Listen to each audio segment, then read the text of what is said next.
بسا اوقات بہت سی محنتوں کا نتیجہ انسان دیکھتا ہے کہ ضائع چلا گیا.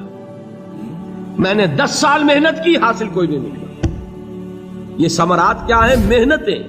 محنتوں کے ثمرات کا ضیاع.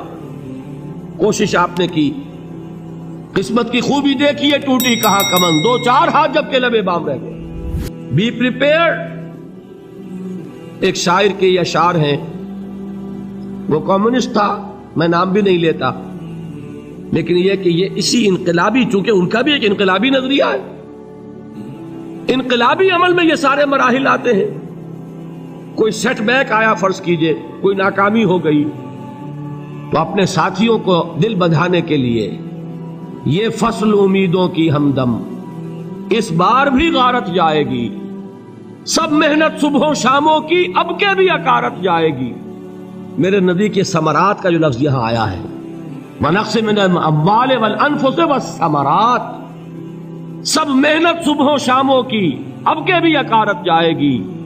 دھرتی کے کونوں کھدروں میں پھر اپنے لہو کی کھاد بھرو، پھر مٹی سینچو اشکوں سے، پھر اگلی رت کی فکر کرو، پھر اگلی رت کی فکر کرو، جب پھر ایک بار اجڑنا ہے.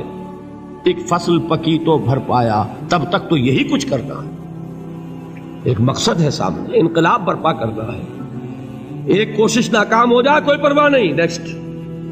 پھر تیار رہو ناکامی کے لیے. ایسا نہ ہو جو انگریزی میں کہتے ہیں hope for the best but be prepared for the worst.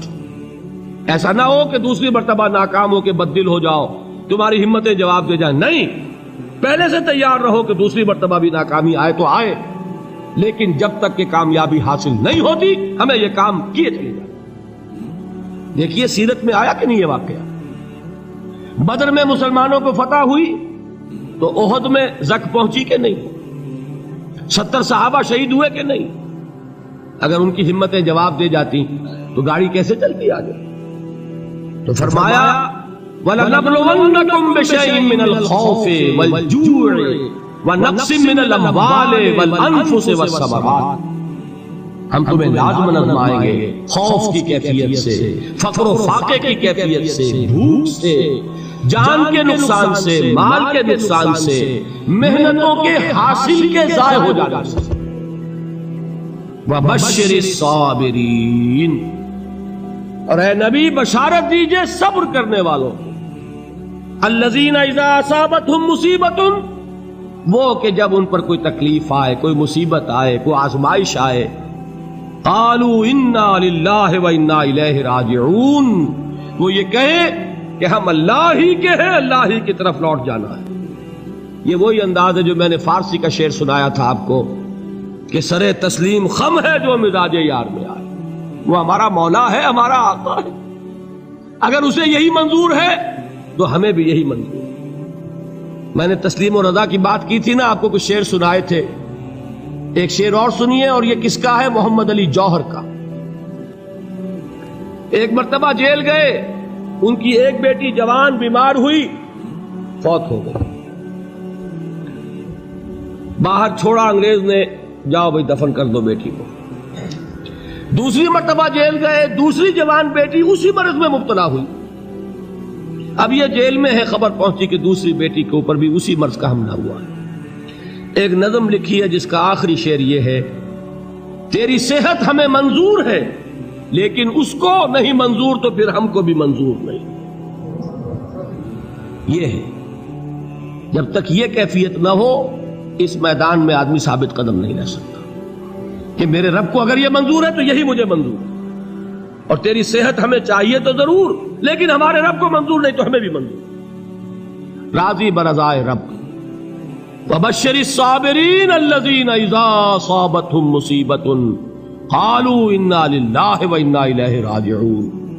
نہ شود نصیب دشمن کے شود ہلاک تیغت، سرے دوستاں سلامت کے تو خنجر آزمائے. اولئک علیہم صلوات من ربہم ورحمہ، یہی ہیں وہ لوگ جن پر ان کے رب کی طرف سے عنایتیں ہیں اور رحمتیں ہیں. وَأُولَٰئِكَ هُمُ الْمُهْتَدُونَ، اور یہی ہے وہ لوگ جو کامیاب ہونے والے ہیں، ہدایت پانے والے، ہدایت یافتہ.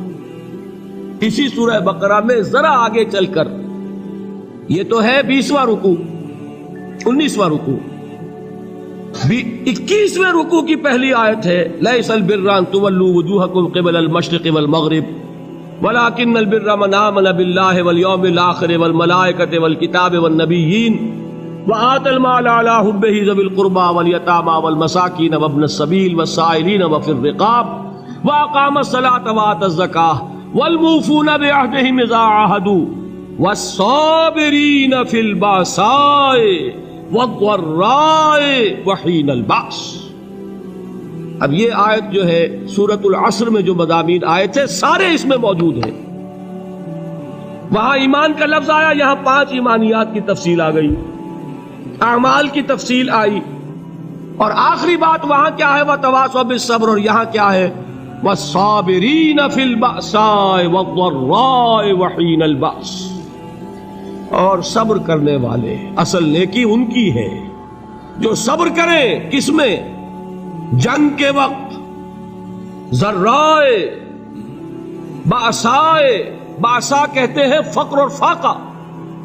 واحد آئے گا باس تو اس کے معنی جنگ، اور بأسا جمع میں آئے گا تو فاقہ فقر بھوک، اور ذرائے جسمانی تکلیف ضرر، جسمانی تکلیفوں میں صبر کرنے والے، فقر اور فاقے میں صبر کرنے والے، اور جنگ کے وقت صبر کرنے والے.